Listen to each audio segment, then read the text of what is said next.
Le pardon des péchés ne vient pas parce que tu as parlé en langue. Dieu ne va pas te pardonner parce que tu as parlé en langue. Dieu va te pardonner parce que tu te réponds. Donc nous n'arrivons pas à obtenir par la foi parce qu'on s'arrête à un certain niveau du mécanisme de la foi.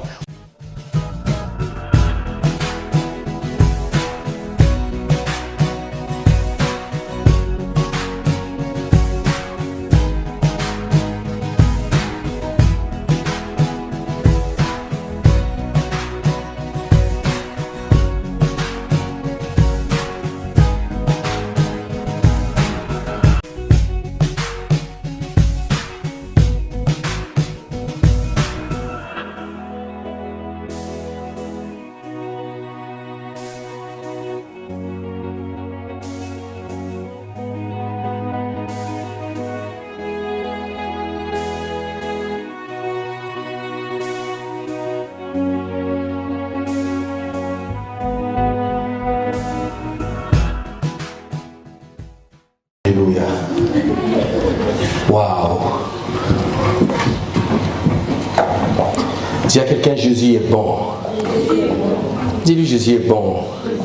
S'il ne comprend pas, dis, moi je vais t'expliquer plus tard, mais réponds-moi, Jésus est bon. Alléluia. Vous savez, ce matin, je voulais dire à quelqu'un, suis Jésus. Ce n'est pas le titre de mon message, mais ce matin, j'étais au bureau, le Seigneur me dit, quand tu descendras, commence à leur parler, dis-leur de suivre Jésus. Y a-t-il quelqu'un qui a suivi Jésus ici ce matin? Y a-t-il quelqu'un qui suit Jésus? Vous savez, suivre Jésus te demande un engagement réel. Suivre Jésus te demande un prix à payer. Alléluia. J'ai deux passages que nous allons lire avant de commencer le message. On va lire dans Matthieu chapitre 8. Matthieu chapitre 8, versets 21 à 22. On va prendre à partir du verset 18 à 22. Matthieu 8, 18 à 22. Matthieu chapitre 8, 18 à 22. La Bible dit, Jésus voyant une grande foule aujourd'hui, autour de lui plutôt, donna l'ordre de passer de l'autre bord. Un scribe s'approcha et lui dit, Maître, je te suivrai partout où tu iras. Jésus lui répondit, les renards ont des tanières et les oiseaux du ciel ont des nids, mais le Fils de l'homme n'a pas où reposer sa tête. Verset 21. Un autre donc les disciples lui dit, Seigneur, permets-moi d'aller d'abord ensevelir mon Père. Mais Jésus lui répondit, suis-moi et laisse les morts ensevelir leurs morts. Là, nous avons affaire à deux personnes. Deux personnes. La première personne va dire à Jésus, je te suivrai partout où tu iras. Seul, il se lève, il dit, la foule approche, lui il se lève, il dit, Jésus, moi je te suivrai. Il prend la décision lui-même d'abandonner tout ce qu'il avait à faire, toutes ses activités. Il dit, Jésus, je vais te suivre. Maintenant, la deuxième personne dit, moi je vais te suivre, mais la condition que je te donne, c'est d'abord de me laisser aller enterrer mon Père qui est décédé. Jésus va répondre à cette personne, il va lui dire, laisse les morts aller enterrer leurs morts, mais toi suis-moi. Alléluia. Voyons dans Marc chapitre 2, verset 13 à 15. Marc 2, verset 13 à 15. On va nous présenter un autre type d'homme. Marc 2, 13 à 15. Il est dit, Jésus sortit de nouveau du côté de la mer. Toute la foule venait à lui et il les enseignait. En passant, il vit Lévi, fils d'Alphée, assis au bureau de péage. Il lui dit, suis-moi. Lévi se leva et le suivit. Verset 15. Comme Jésus était à table dans la maison de Lévi, beaucoup de publicains, de gens de mauvaise vie, se mirent aussi à table avec lui et avec ses disciples, car il était nombreux et l'avaient suivi. Ici, on parle d'abord des deux catégories de personnes. On parle d'un scribe qui a dit à Jésus, je te suivrai. On parle ensuite d'un disciple qui marchait déjà avec Jésus. à Jésus, avant que je ne te suive, moi je dois d'abord aller enterrer mon père. Et c'est ce que nous faisons souvent à l'église.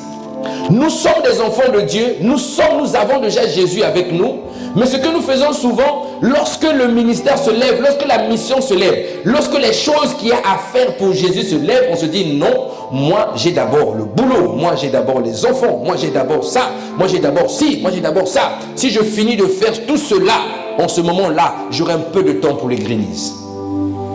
Est-ce que je parle à quelqu'un? C'est cette catégorie de personnes à qui Jésus va dire, laisse les morts enterrer leurs morts, mais toi suis-moi.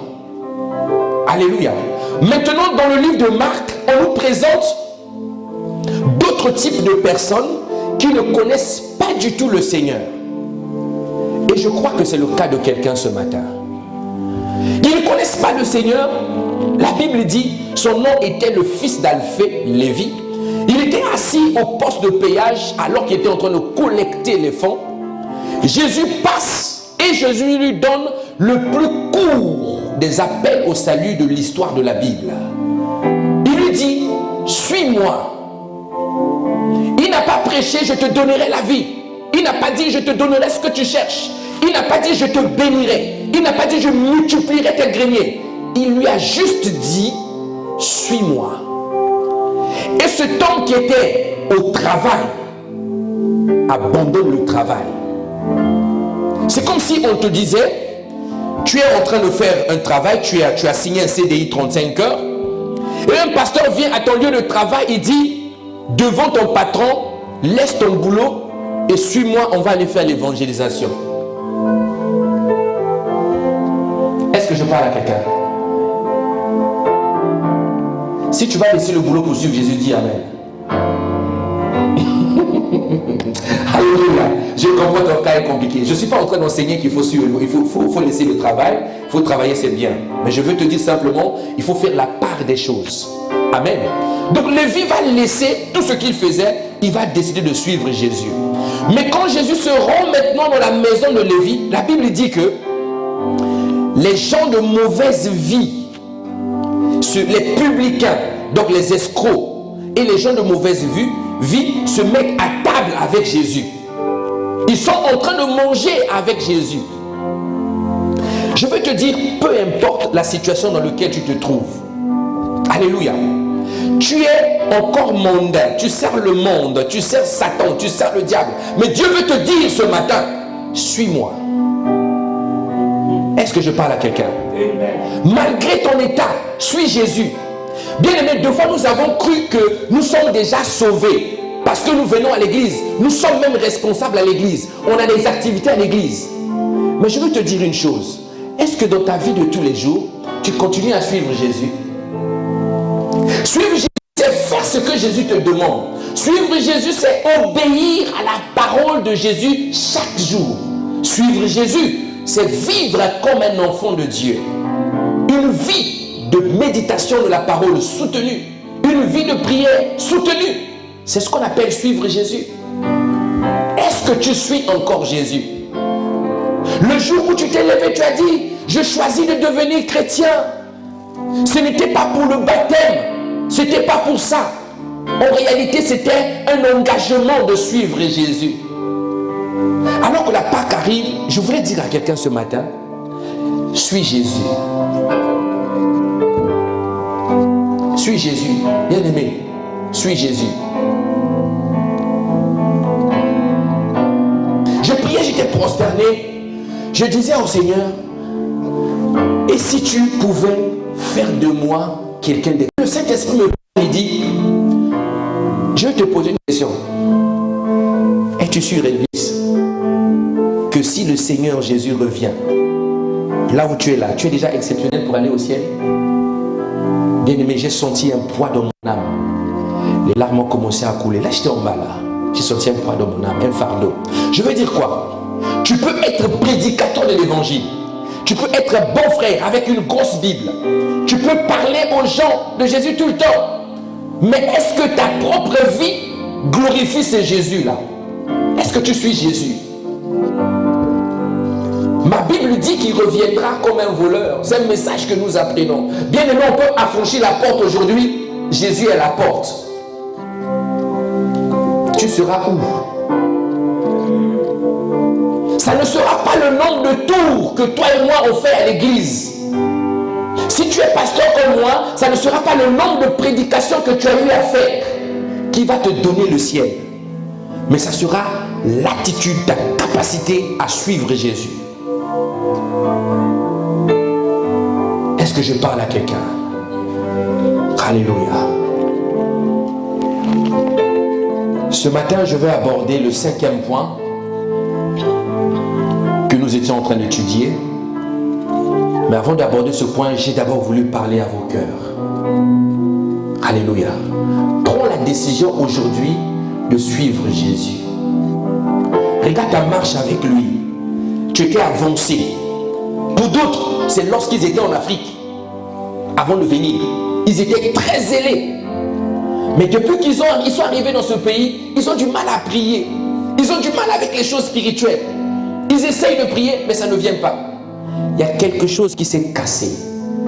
Est-ce que je parle à quelqu'un? Il y a quelque chose qui s'est cassé. Le Seigneur est capable ce matin de restaurer ce qui est cassé. Est-ce que je parle à quelqu'un? Il est capable de te donner encore une relation plus profonde avec lui ce matin. Alléluia. Je veux que nous soyons une église qui montre Jésus chaque jour au monde. Montrer Jésus, ce n'est pas dire Jésus est là-bas. La Bible dit que ça ne sera pas sur la montagne ni ailleurs. Si on vous dit que Jésus est là-bas, n'y allez pas. Parce que le jour où Jésus reviendra, tout œil le verra. Bien aimé, vivez avec la conscience d'un Jésus qui revient chercher l'église. Jour après jour. Tu es marié dans ta maison. Comment tu vis avec ta femme? Comment tu vis avec ton mari? Comment tu le traites? Comment il te traite? Quel est l'état de votre relation? Vous êtes sûr que si Jésus revient, il va vous prendre? Ma Bible dit, ce n'est pas tous ceux qui m'appellent Seigneur, Seigneur, qui rentreront dans le royaume. C'est seulement ceux-là, uniquement eux, qui font la volonté de mon Père. Tu peux être ici au micro, chante chaque dimanche. Tu as chanté Dieu pendant 40 ans, 70 ans de ta vie. Jésus revient, il ne te prend pas, tu restes. Parce que Jésus prendra uniquement ceux qui le suivent. Il va les reconnaître. Parce qu'ils porteront une marque, la marque des rachetés. Il reconnaîtra ce qui est à lui. La Bible dit que lorsque le maître reviendra, il reviendra avec des moissonneurs. Et dans le champ de Dieu, il y a ce qu'on appelle le blé et l'ivraie. Mais les moissonneurs vont d'abord commencer par arracher l'ivraie pour le mettre dans les fournaises. Et ensuite prendre le blé et l'amasser dans les greniers. Est-ce que dans ton cas, tu seras l'ivraie ou tu seras le blé? Pose la question à ton voisin. Tu es l'ivraie ou tu es le blé? Regarde-lui bien. Dis-lui, tu es l'ivraie ou tu es le blé? Le blé, c'est ce que Jésus cherche. L'ivraie, c'est ceux qui ont déjà dévié. Est-ce que je parle à quelqu'un ce matin? Tu es l'ivraie ou tu es le blé? Une chose est sûre, c'est que dans le champ de Dieu, il y a à la fois le blé et à la fois l'ivraie. Là où nous sommes, il y a le blé et il y a l'ivraie. Si Jésus revient parmi nous ici, il y en a qui vont rater le ciel. Est-ce que je parle à quelqu'un? Je prie que ce ne soit pas ton cas au nom de Jésus. Donc le moment est arrivé pour que tu suives Jésus réellement. Alléluia. Là où tu es là, incline simplement ta tête. Dis Seigneur Jésus, restaure-moi. Restaure ma vie ce matin. Je veux continuer à te suivre, marcher avec toi, obéir à ta parole. Je ne suis pas fait pour venir seulement dans des églises, mais je suis fait pour te suivre, mon maître. Celui qui m'a racheté, c'est toi. Ne me laisse pas, ne m'abandonne pas. Je suis rentré dans un statu quo. Je te demande Tire-moi de là, Jésus. Parce que je sais que tu reviendras. Chercher ce qui t'appartient. Si ma vie ne te bénit pas, enlève le faux. Mets le vrai Jésus. J'ai besoin de toi. Amen. Alléluia. Nous sommes sauvés par grâce au moyen de la foi. Le cinquième point que nous allons voir ce matin, c'est que le salut annonce une vie de foi qui commence à l'intérieur de toi. Quelqu'un peut le noter? Le salut annonce une vie de foi qui commence en toi. Le jour où tu es sauvé, il y a une vie de foi qui a commencé. Je ne te parle pas de la foi, parce qu'il y a une différence entre la foi et la vie de foi.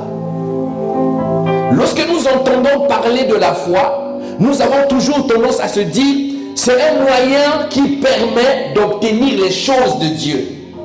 Nous avons cru longtemps que la foi, c'est seulement ce distributeur-là automatique que Dieu a à nous donner des choses. Mais la foi ne fait pas que ça. La foi n'est pas que ça. La foi fait plus que ça. Alléluia. Le jour où moi et toi, nous étions sauvés, le jour où nous avons reçu Christ comme Seigneur et Sauveur, la Bible dit, il y a une chose qui a fait que moi et toi, nous devenons enfants de Dieu. Et cette chose est en toi. Et c'est cette chose qui fait que la vie de foi commence à l'intérieur de toi. Je parle aux enfants de Dieu. Je ne parle pas aux créatures, aux enfants, à ceux qui l'ont reçu, ceux qui ont cru en son nom, ceux à qui Dieu a donné le pouvoir de devenir enfant de Dieu. C'est à eux que je parle. Et cette chose que Dieu t'a donnée, c'est ce qu'on appelle la sémence vivante et permanente. J'aime ce passage qui dit nous avons été régénérés non par la sémence corruptible, mais par une sémence incorruptible, la parole vivante et permanente de Dieu. 1 Pierre 1, 23.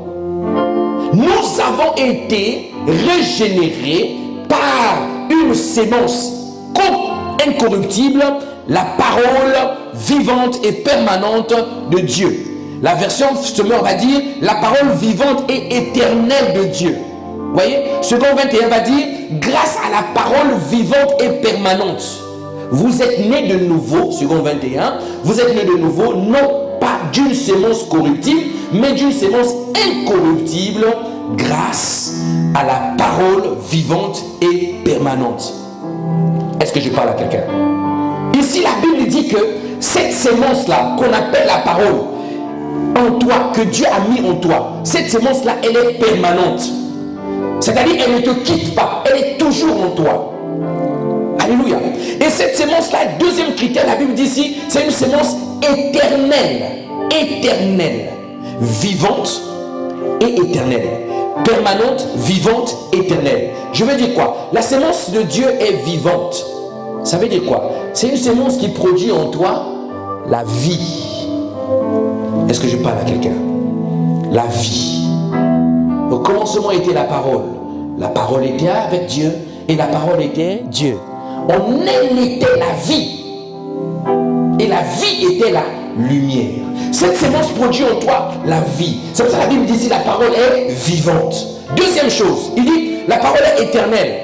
Cette parole ne passera pas. Elle est faite pour demeurer en toi.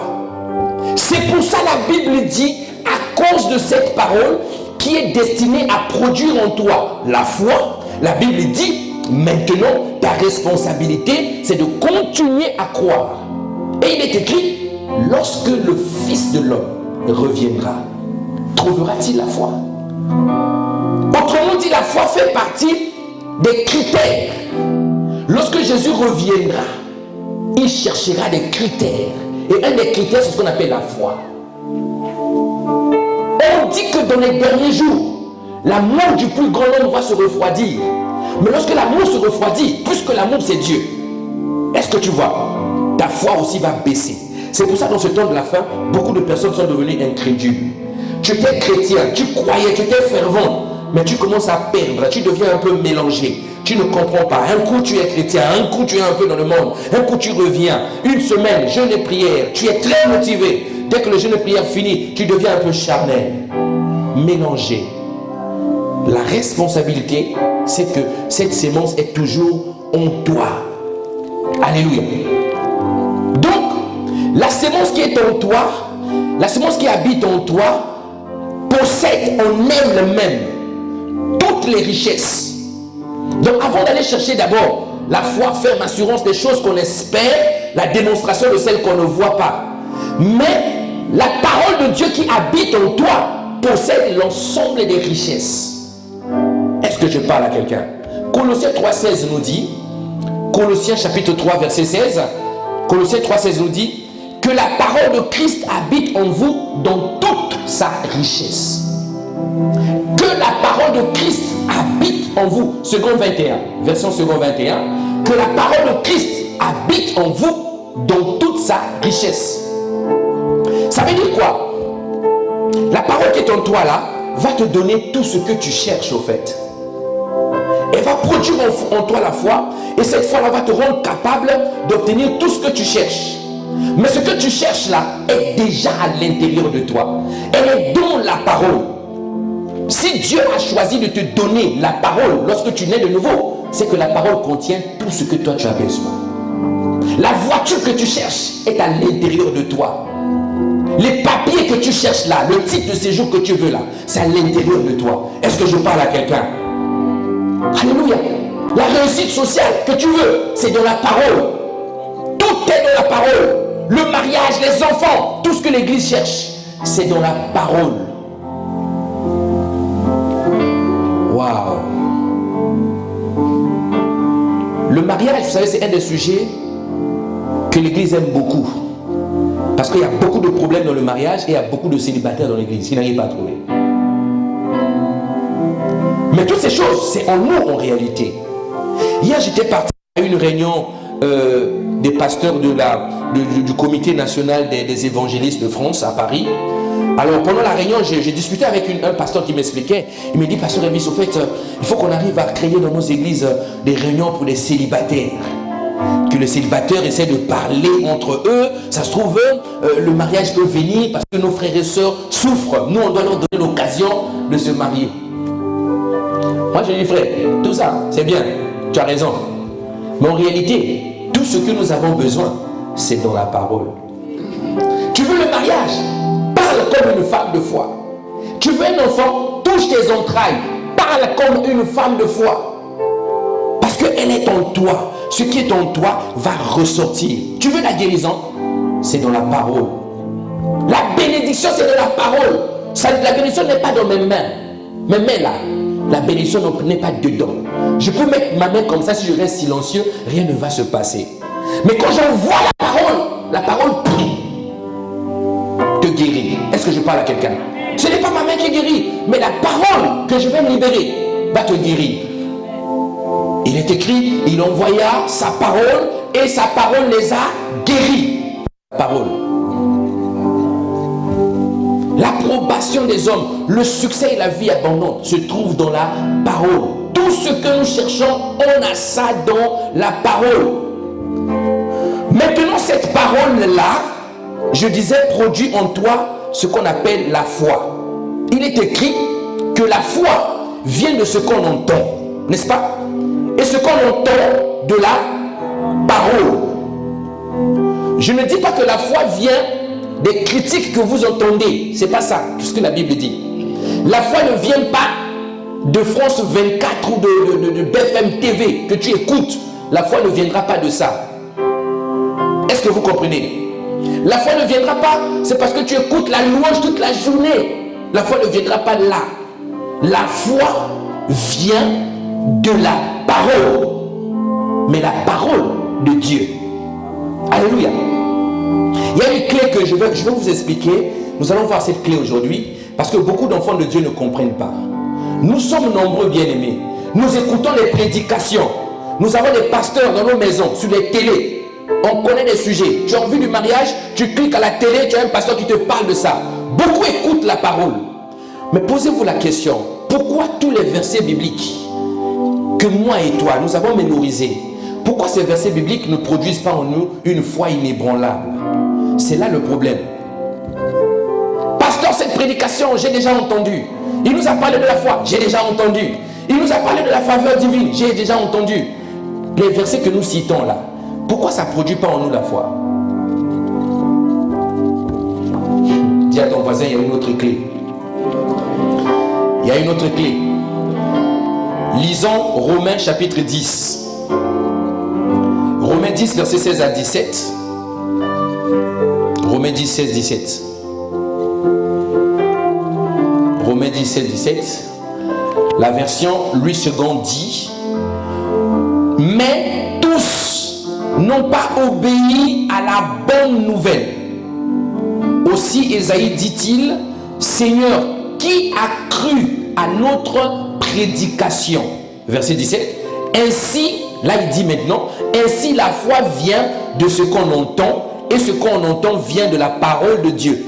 Ainsi la foi vient de ce qu'on entend. Mais ce passage ne commence pas par la foi vient de ce qu'on entend. Nous devons bien lire la Bible, bien-aimés.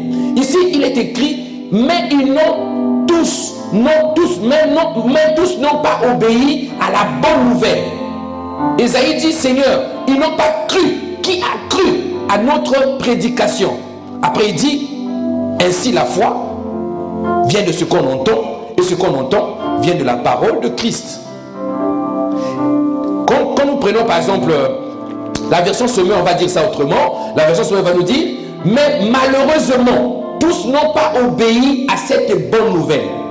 Ésaïe déjà demandait: Seigneur, qui a cru à notre message?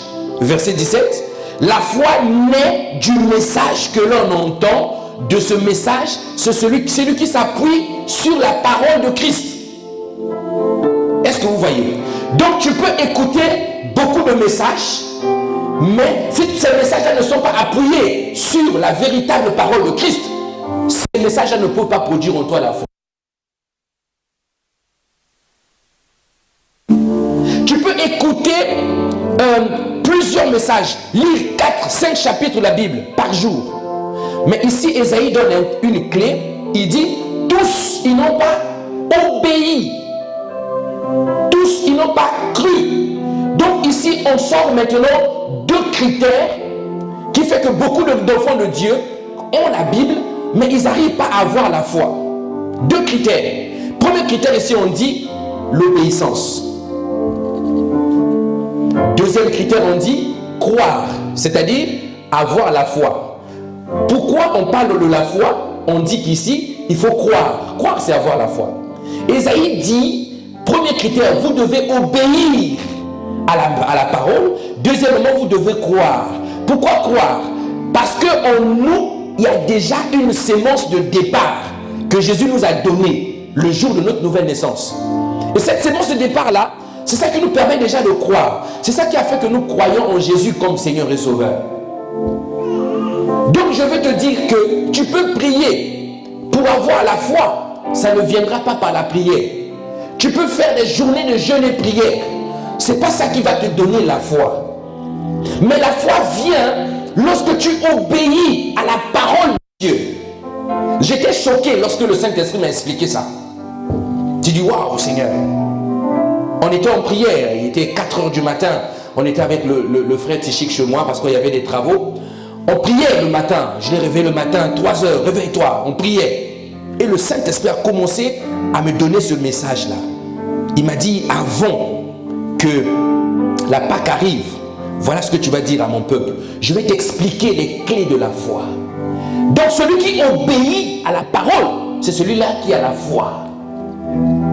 Est-ce que je parle à quelqu'un? C'est pas celui qui écoute. J'écoute le pasteur, tel pasteur, j'écoute tel pasteur. Ah, lui il prêche bien. Tu as mangé tes beignets, tu es assis au salon, tu croises les yeux, tu crois que tu es au culte. J'écoute le pasteur, le mari parle. Laisse-moi suivre les enseignements. Est-ce que je parle à quelqu'un ce matin? Ça, bien aimé, ça va vous tuer. Les enseignements que vous écoutez là, tant que vous ne mettez pas ça en pratique, première chose, ça va vous condamner. Parce que Jésus va vous dire, il ouvre le livre de vie, il te voit assis. 10 ans, tu suis les messages sur le mariage. mais tu as le mariage le plus broc de la terre. 20 ans, tu suis tu suis les messages sur la bénédiction. Mais lorsqu'on te voit, tu n'arrives pas à débloquer les clés de la bénédiction. Ces messages vont vous condamner. Tant que tu n'obéis pas à la parole, la foi ne montera pas. Est-ce que je parle à quelqu'un? Parce que le niveau de la connaissance que tu as de la parole va déterminer jusqu'à où Dieu peut aller avec toi. En réalité, ta capacité à toi de mettre en parole ta pratique, mettre la parole en pratique plutôt, va déterminer le niveau de ta foi. Plus tu obéis à la parole, plus ta foi augmente. Faites la preuve. Obéissez beaucoup à la parole de Dieu. Vous allez voir, votre foi va augmenter. Tu vas prier pour un malade, le malade va être guéri. Juste l'obéissance. Je ne parle pas de venir à l'église. Obéissance, mettre en pratique. C'est ça ce que nous n'arrivons pas à faire. Alléluia.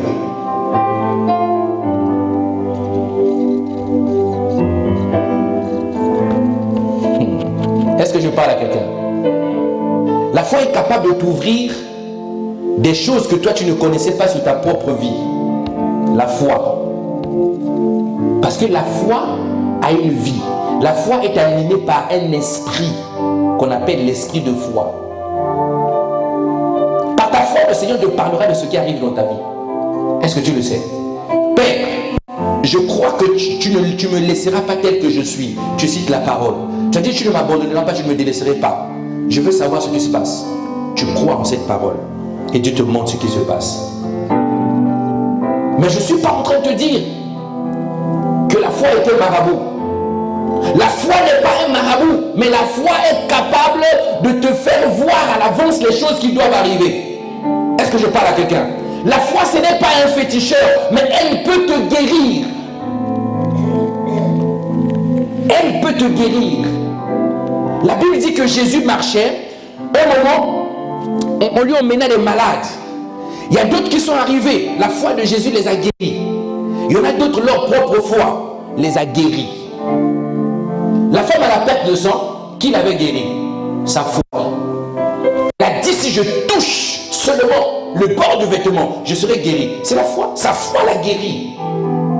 Donc la foi n'est pas un féticheur, la foi peut te guérir. La foi n'est pas un banquier, mais la foi peut te rendre très riche. Est-ce que je parle à quelqu'un? Je pensais que tu allais acclamer le Seigneur. Alléluia. Bien-aimé, vous pleurez pour rien. Ne cherche pas. Intérim, un machin, intérim. Et tu tournes là, 48 heures, tu ne dors plus. Il y a des femmes qui sont devenues minces comme ça. Tu vois la femme, tu as l'impression qu'elle fait un régime. Maintenant, elle ne dort plus beaucoup. Intérim. Elle travaille la journée. Elle finit à 17h30. Elle prend les enfants à l'école. Elle dépose chez la copine. Elle est déjà femme seule.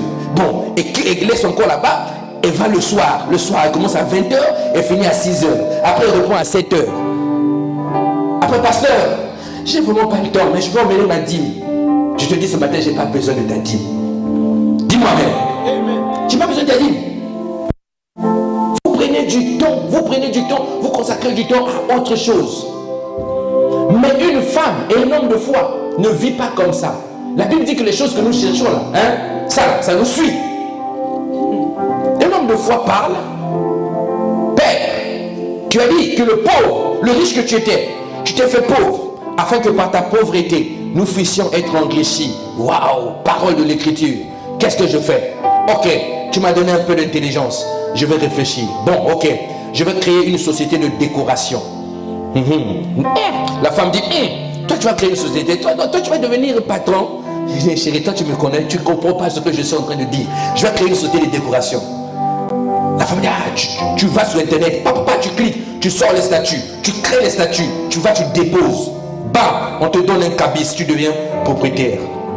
Maintenant tu te prosternes. Seigneur, merci. Tu as fait de moi un bon chef d'entreprise. Je te rends grâce. Maintenant j'appelle les marchés. J'appelle les marchés. Tous ceux qui vont se marier cette année, c'est moi le décorateur. Et tu te lèves, tu commences à louer Dieu. Je suis le décorateur de tous ceux qui vont se marier cette année. Je suis le décorateur de tous ceux qui vont se marier cette année. tu mets ton petit numéro sur l'internet, on va te téléphoner. Est-ce que je parle à quelqu'un? Est-ce que je parle à quelqu'un? On va te téléphoner.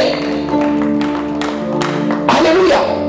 Parce que les lois de la vie obéissent aux hommes de foi. Toutes les lois qui sont sur la terre, lorsque tu as la foi, ces lois-là obéissent à ce que tu dis. Waouh. Je veux dire à quelqu'un ce matin, active ta vie de foi. Active ta vie de foi. Maintenant, regardez comment la foi va agir en nous. La foi, je disais tout à l'heure que la foi était animée par un esprit qu'on appelle l'esprit de foi. L'esprit de foi, c'est ni plus ni moins que l'esprit de Jésus. Amen. Le Saint-Esprit est l'esprit de foi. C'est-à-dire que c'est le Saint-Esprit qui donne la vitalité à ta foi. C'est le Saint-Esprit qui active la vie de foi. Parce que Jésus est la parole. D'accord? Le Saint-Esprit est l'esprit de Jésus. Donc le Saint-Esprit est l'esprit de la parole. Et la Bible dit que la foi vient de la parole. Donc le Saint-Esprit, c'est l'agent qui est capable de booster la foi à l'intérieur de toi. Est-ce que je parle à quelqu'un? Maintenant, il y a plusieurs types de foi. Le Saint-Esprit va opérer d'abord de deux manières. La première manière qui va opérer en nous par la foi, c'est que le Saint-Esprit va travailler en nous par la foi. C'est ce qu'on appelle, le fruit de l'esprit, un des fruits de l'esprit qu'on appelle la foi. C'est-à-dire, il va travailler pour impacter d'abord ton caractère. Il va utiliser la foi pour impacter ton caractère. Quelqu'un dit, pasteur, qu'est-ce que tu nous enseignes?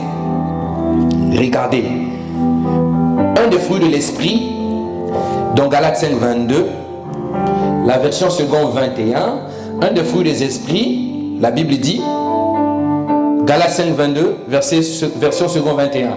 Mais le fruit de l'esprit, c'est l'amour, la joie, la paix, la patience, la bonté, la bienveillance, la foi. La foi, on parle de la foi comme le fruit de l'esprit. Au fait, ce que le Saint-Esprit produit en toi. Est-ce que je parle à quelqu'un? Maintenant, ça là, le premier type de foi que le Saint-Esprit va t'accorder, c'est pour te transformer. Est-ce que je parle à quelqu'un? Il y a une qualité de foi que le Saint-Esprit va te réveiller, mais qui va simplement faire que te transformer. Ça va transformer ta vie. Un homme de foi, c'est un homme qui a une vie transformée. Je ne peux pas prétendre dire que j'ai la foi alors que j'ai une vie de païen. C'est incompatible. Dis amen que je parle. Donc c'est cette foi, ce type de foi, la foi qui transforme, c'est celle que je parlais tout à l'heure. C'est une foi qui vient lorsque tu viens mettre la parole de Dieu en pratique. Cette parole produit en toi une foi, mais cette foi va d'abord commencer par te transformer. Est-ce que je parle à quelqu'un? Cette foi va te transformer. Commence à croire déjà que la parole que tu lis tous les jours là, cette parole là est vraie. Ça va t'aider à la mettre en pratique. Tu n'auras pas de problème. Alléluia.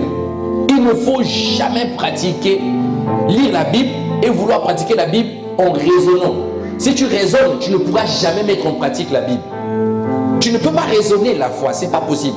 Tu ne raisonnes pas. Il y avait un homme bien aimé. Sa femme était chrétienne.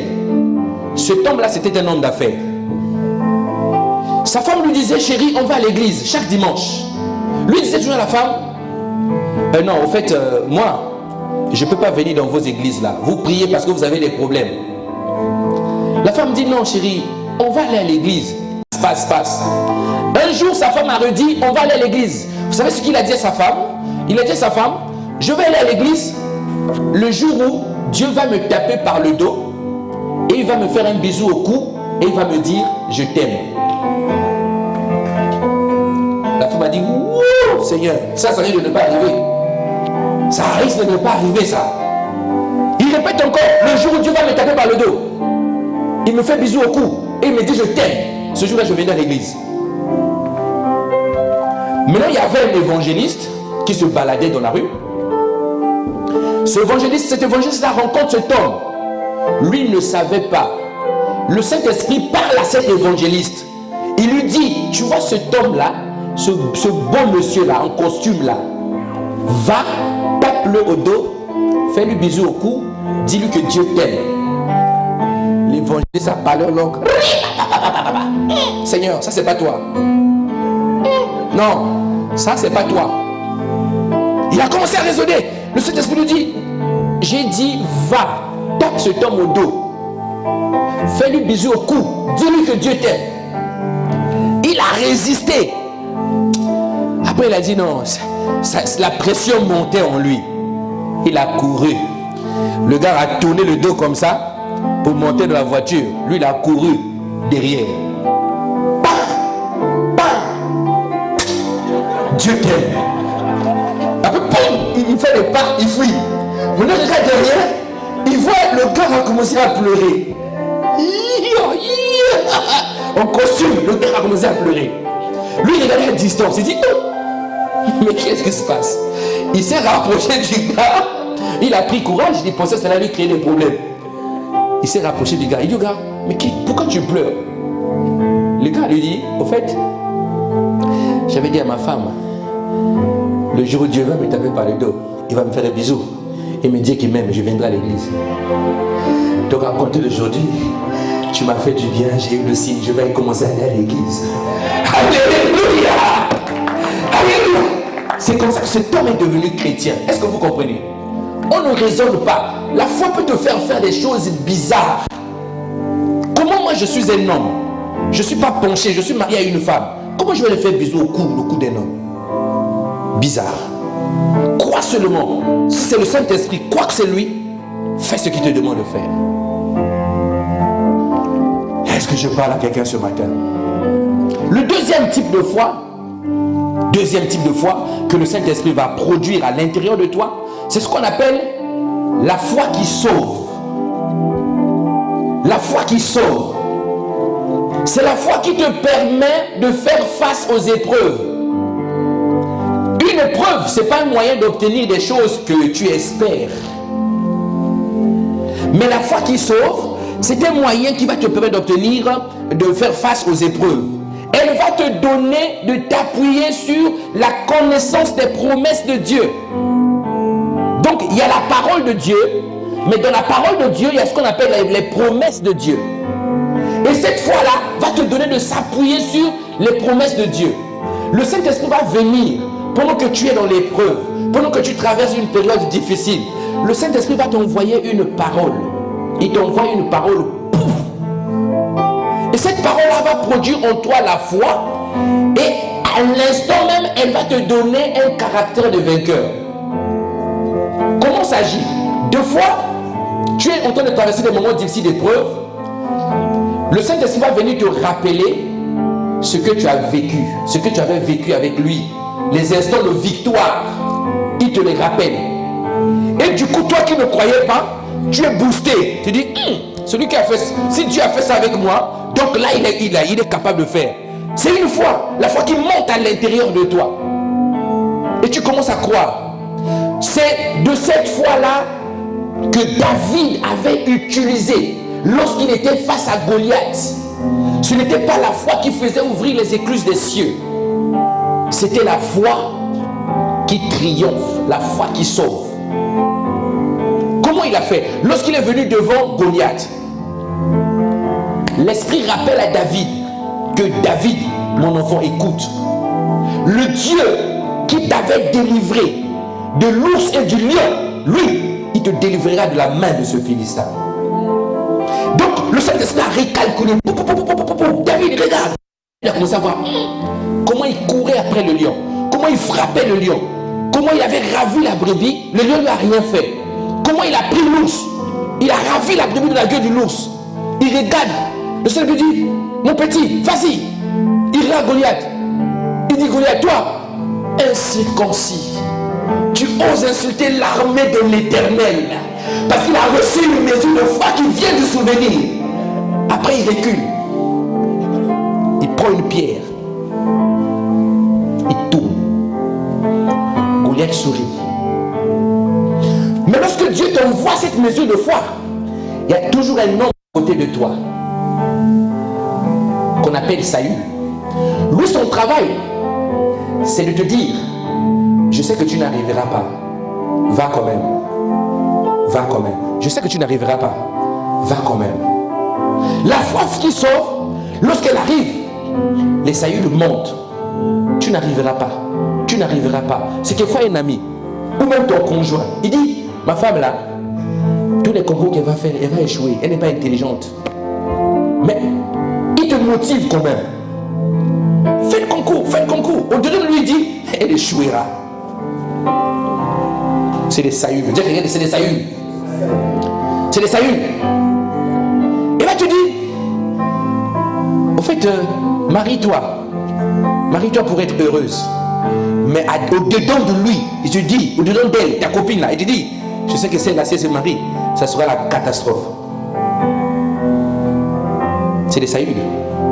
Donc cette fois, on verra toujours un homme. Regardez, 1 Samuel 17, verset 37. 1 Samuel 17, verset 37. David dit, l'Éternel qui m'a délivré de la griffe du lion et de la patte de l'ours me délivrera aussi de la main de ce Philistin. Maintenant Saül se met debout, il dit, va et que l'Éternel soit avec toi. Il parle même au nom de l'Éternel. En lui-même, il avait déjà peur. Il dit, ce gars-là, chez nous, il n'y a personne qui peut le toucher. Un petit comme ça, maigre, il vient. Il sort avec l'odeur des moutons. Il ressemble à rien. Ses frères étaient costauds. Dieu va créer une circonstance. David va laisser les moutons, les bœufs. Il va venir apporter du fromage à ses grands frères qui étaient costauds, qui étaient au front. Le roi intimidé, le peuple intimidé. Maintenant David arrive. Il trouve la circonstance. Il regarde comme ça, il dit, David, lui là, Goliath était en train de parler. Le roi habillé, Saül habillé avec l'armure des rois. Goliath parlait. La Bible dit, lui, il avait beaucoup de coudées. Donc c'est un homme qui pouvait faire la moitié de ce poteau là. La moitié de ce poteau. Goliath. Grand comme ça. Regarde les muscles. Avec des chaussures de chevalier. Il dit, envoyez-moi un à un. Maintenant un petit vient. Bizarre. Avec l'odeur des moutons. Et quelques fromages. Il surtout dit au roi, moi je peux tuer ce gars là. Ça a eu le niveau d'incrédulité, ça a monté. David a regardé, qu'est-ce qui se passe? Saint-Esprit, souviens-toi de ce Dieu qui t'avait délivré du lion et de l'ours. Que soit la foi, la parole, boum, ça vient, elle produit la foi, boum.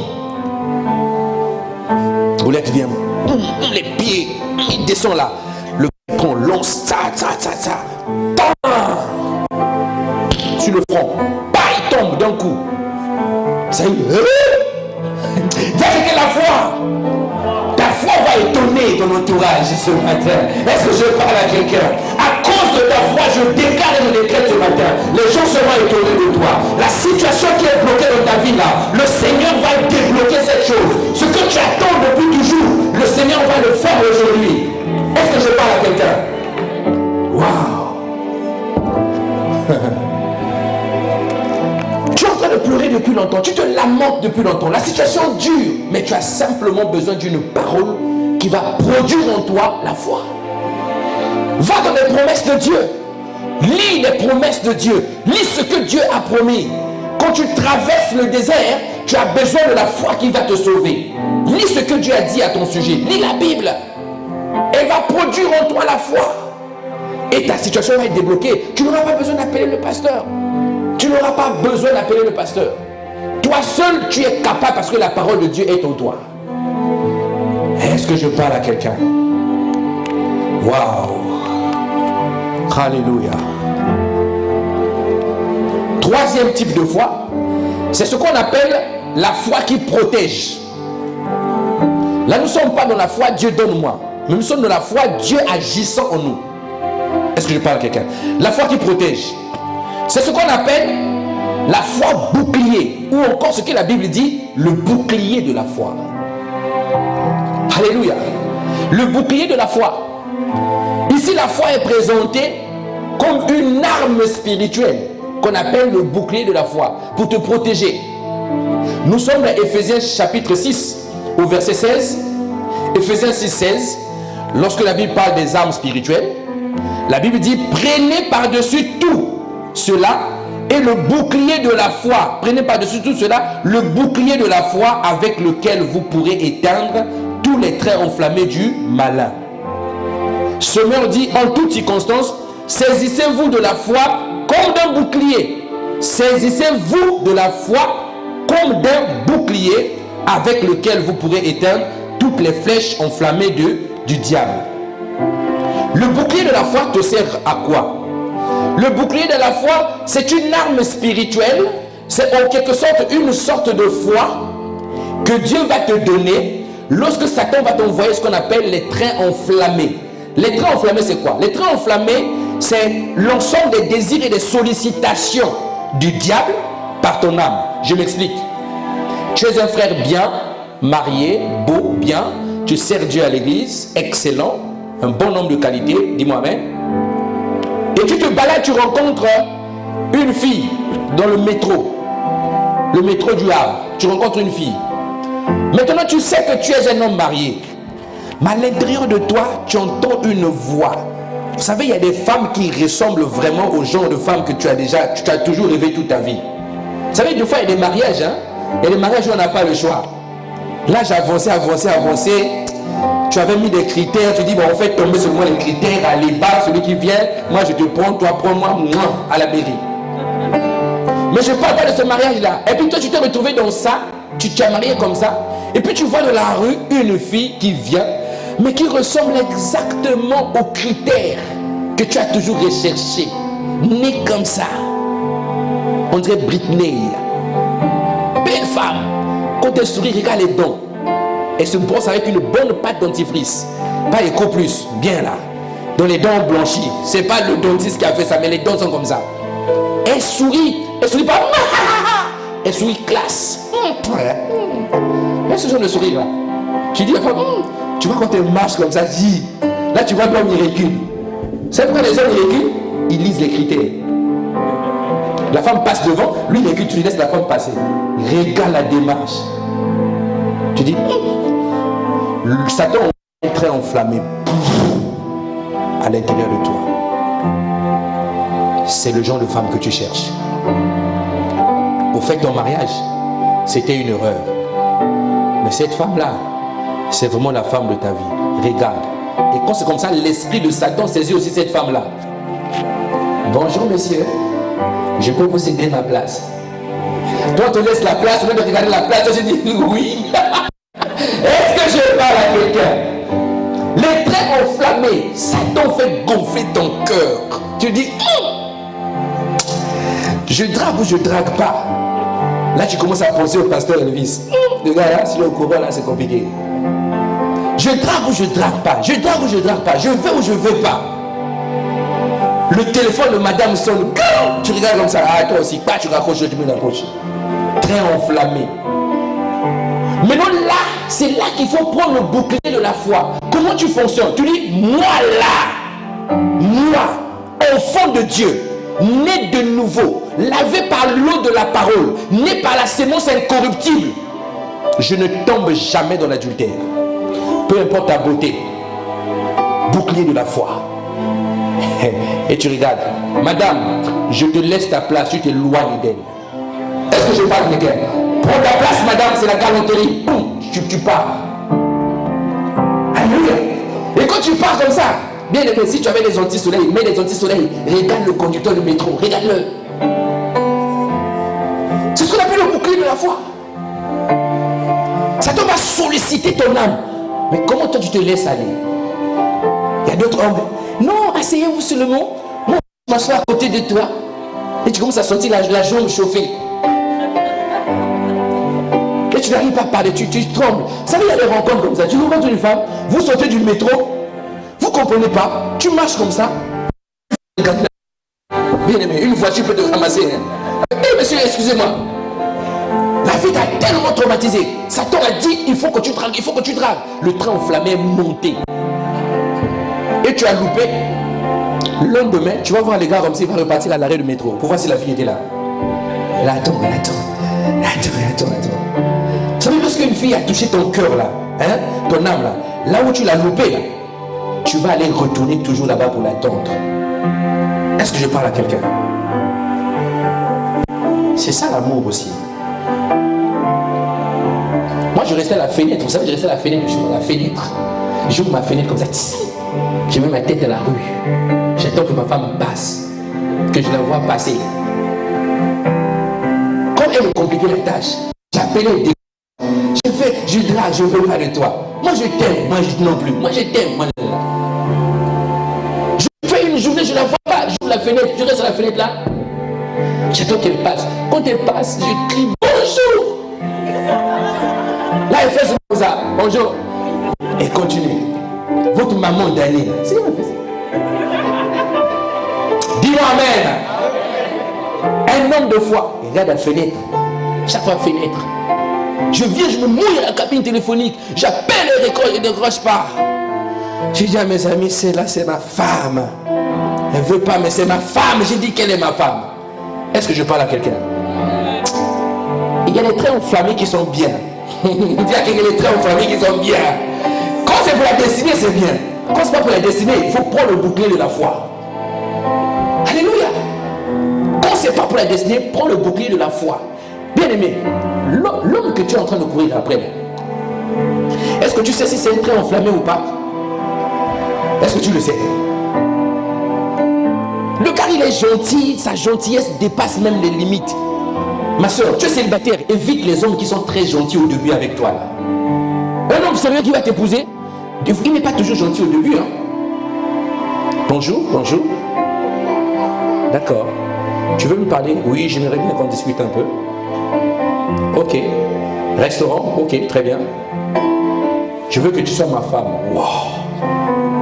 Qui est cet homme-là? Il est doux, pas doux. Il ne me dit pas que je suis belle. Seulement comme ça, je veux t'épouser. Je te laisse le temps de réfléchir. Toi, tu sors là, un homme de foi. Il a libéré une parole de foi. Tu sors là, ça commence à tourner. Au commencement était la parole. La parole était avec l'homme de foi et la parole était Dieu en lui. Ça a commencé à parler dans ta tête. Cette parole que tu as entendue là, tu reviens. Cet homme-là, tu vas lui donner une réponse favorable. Mais il n'a pas trouvé, il n'était pas doux avec toi. Mais il a dit, moi je veux la femme et c'est toi.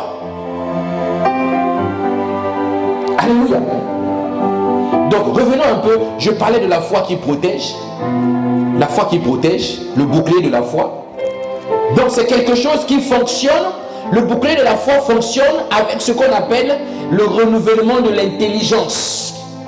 C'est ça qui fait fonctionner le bouclier de la foi. Si tu veux utiliser le bouclier de la foi, utilise ce qu'on appelle le renouvellement de l'intelligence. La capacité de se poser des questions avant de prendre des décisions. Renouvelle ça. Satan va solliciter ton âme. Pose-toi la question. Est-ce que ça vient de Dieu? Est-ce que c'est pas Dieu? Si ça vient de Dieu, c'est conforme à la parole. Et ça donne la paix. Parce que tout ce qui est conforme à la parole ne vient pas forcément de Dieu. Parce que Satan connaît la parole. Satan dit la parole. Satan dit à Jésus, il est sorti écrit. Il connaît la parole. Il te dit des choses, mais pour te pousser. Mais quand tu sens que c'est conforme à la parole, et ça met la paix à l'intérieur de toi, là, tu peux dire oui, je me lance. Est-ce que je parle à quelqu'un? La deuxième manière et la dernière manière que le Saint-Esprit va opérer en toi par la foi. Alléluia. Il viendra maintenant avec toi pour que tu sois capable de démontrer Christ. C'est ce que la foi qui vient de l'Esprit va te pousser à faire. Il va être avec toi pour que tu démontres Christ. C'est ce que la Bible appelle la foi don ou le don de la foi. Est-ce que vous comprenez? Le don de la foi. Le don de la foi, c'est une mesure de foi que l'Esprit de Dieu te communique pour faire des choses précises au moment opportun. tu peux arriver comme ça, tu tombes face à une circonstance, une personne est décédée et toi tu arrives soudainement, tu tombes sur le cadavre. Tu es à côté de toi une foule qui regarde cet homme. Le Saint-Esprit te communique le don de la foi. Il te dit, prie pour que cet homme-là se relève. Les pompiers ont constaté qu'il est mort. Dieu te communique le don de la foi. Tu mets ta main comme ça, pouf, la personne ouvre les yeux. Oh, comment as-tu fait? Je suis chrétien. C'est Jésus qui l'a fait.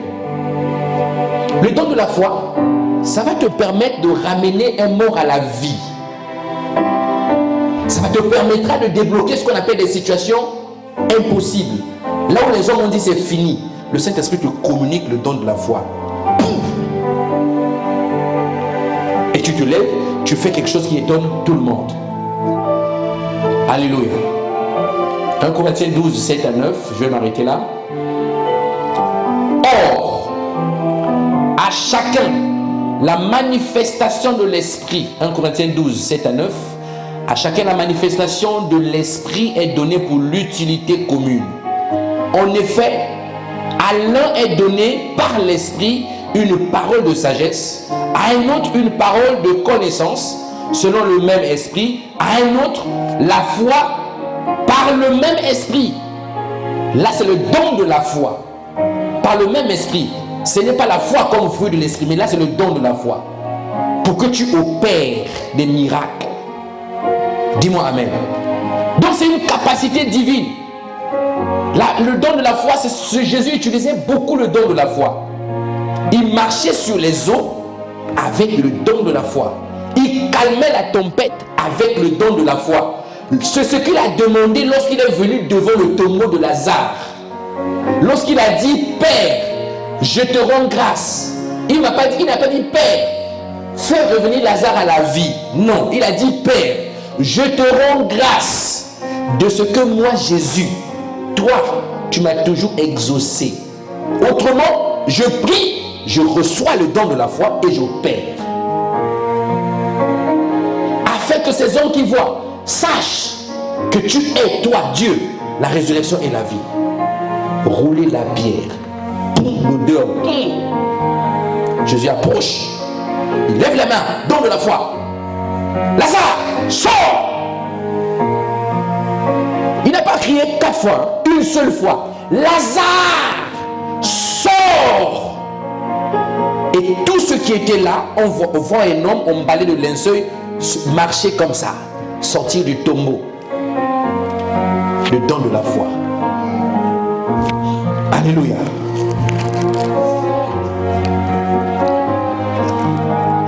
On va se tenir debout.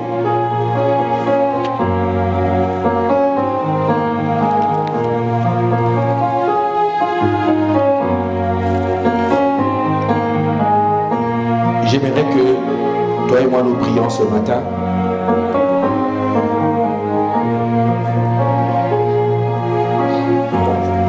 Le vendredi, nous aurons notre veillée de prière, le vendredi 19, pour dire à Dieu, nous résistons aux épreuves par la foi.